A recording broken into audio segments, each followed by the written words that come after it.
Assalamualaikum warahmatullahi wabarakatuh. Thank you for watching my video.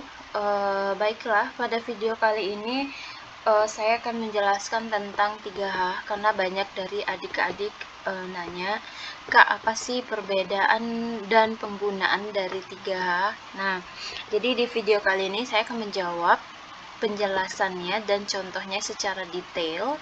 Jadi jangan di skip dulu, silahkan ditonton sampai habis. Nah, oke, langsung aja. Jadi yang dimaksud dengan 3H ini adalah has, have, and had. Jadi untuk verb present atau verb one-nya ini adalah has atau have. Jadi has itu kita pakai untuk verb single yang subjeknya single seperti he, she, it. Maka verbnya adalah has. Kemudian kalau verbnya jamak berarti atau subjeknya I, you, we, they, berarti verbnya adalah have. Kemudian verb 2 atau pastnya adalah had. Kemudian verb 3-nya adalah had.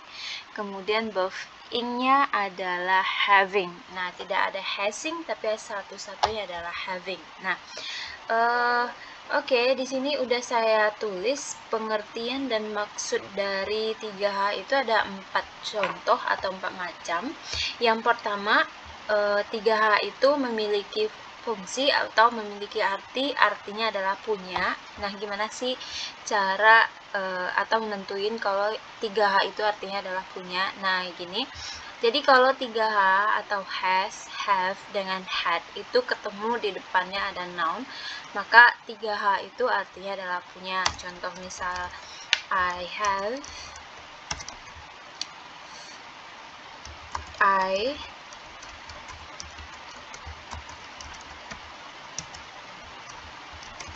have a book. Nah, ini adalah verb present ya.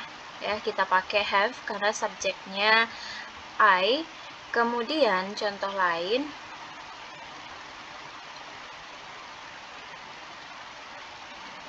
oke, kita pakai contoh lain yang verbnya single, misalnya kita ganti subjeknya she, maka she has a book. Nah, atau kita pakai contoh past tense misalnya. Kalau past tense berarti she had a book. Nah, ini. Atau kita ambil contoh perfectnya.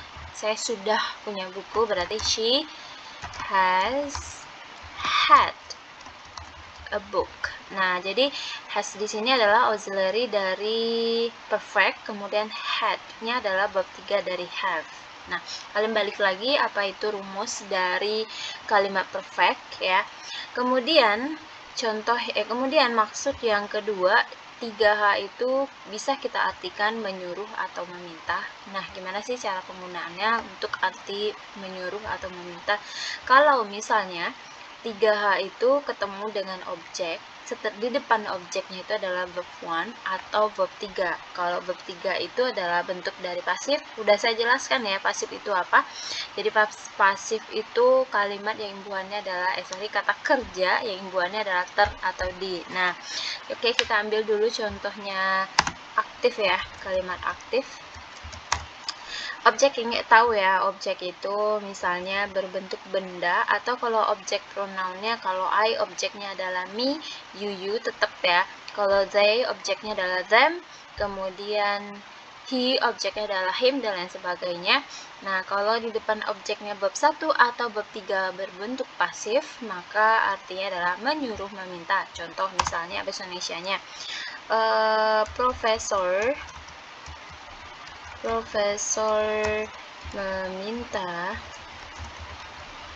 murid menulis buku, misalnya. Nah, kalau kita artikan, profesor meminta murid menulis buku, berarti yang jadi objeknya adalah murid, kemudian di depan objeknya kata kerja menulis, imbuhannya adalah mo, berarti itu adalah aktif. Kalau aktif kita pakai verb 1 ya.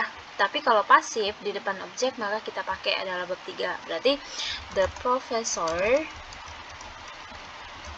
Nah, kita pakai tadi has atau have ya. Kalau misalnya present maka has. the professor has the student. Kalau studentnya 1 maka nggak usah pakai s, tapi kalau studentnya lebih dari 1 maka pakai s. Nah, kita anggap aja dulu 1, berarti the professor has the student write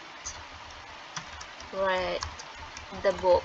Nah, di sini write-nya nggak usah pakai s, walaupun di sini objeknya single. Kenapa? Karena ini di depan kata kerja has atau have. Tapi kalau tidak ada, nggak usah, harus pakai s. Tapi di sini karena dia adalah posisinya ini objek bukan subjek, maka write-nya nggak usah pakai s. Jadi verb-nya itu yang dimaksud tidak boleh verb pakai is, verb pakai ing atau id. Yang jadi patokannya adalah kata kerja present yang jamak. Atau kita rubah menjadi pasif ya. Kalau pasif berarti misalnya the professor,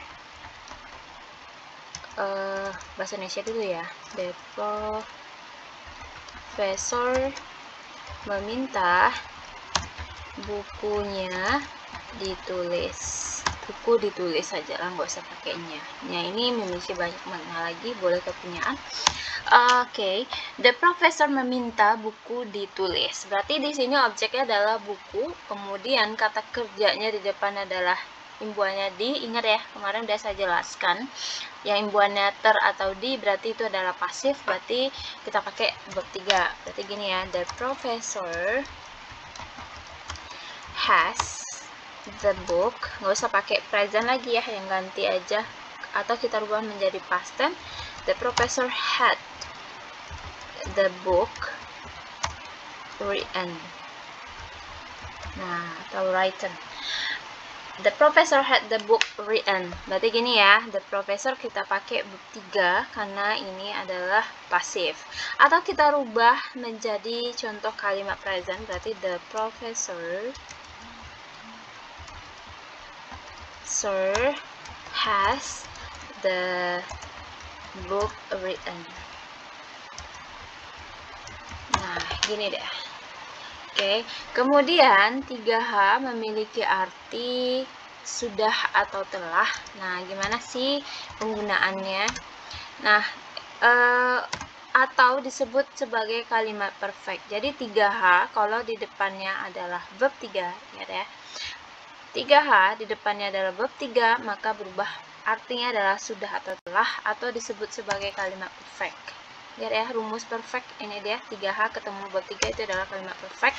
Atau to be been, kalau nggak ada verb maka ganti been, karena been ini adalah to be ketiga dari is mr.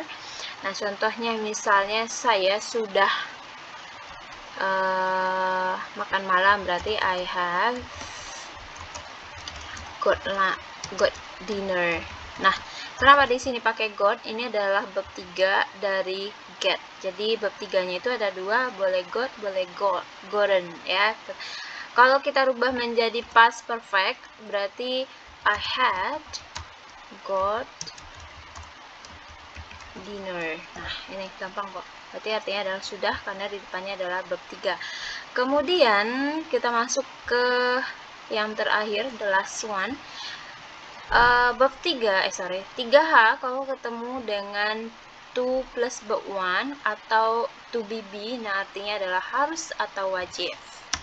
Ya, contohnya misalnya she has to study, berarti dia harus belajar giat.